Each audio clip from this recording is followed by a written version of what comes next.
ঘর সাজাতে গোছাতে ছোটবেলা থেকেই খুব ভালোবাসতাম। এতই ভালোবাসতাম যে পরিচিত কারোর অগোছালো বাড়ি দেখলে তা না গুছিয়ে রেখে আসতে পারতাম না।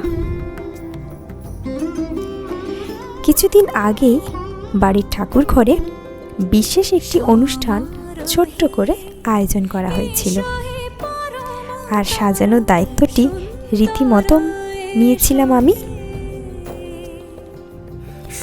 অল্প কিছু সামগ্রী দিয়েই সাজিয়ে তুলেছিলাম আমাদের ঠাকুর ঘরটি, আমাদের আরাধনা গৃহটি।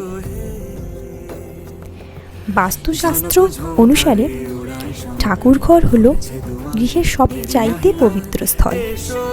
তাই কথায় বলে যে গৃহের পুজো স্থলটি হলো ইতিবাচক শক্তির উৎস।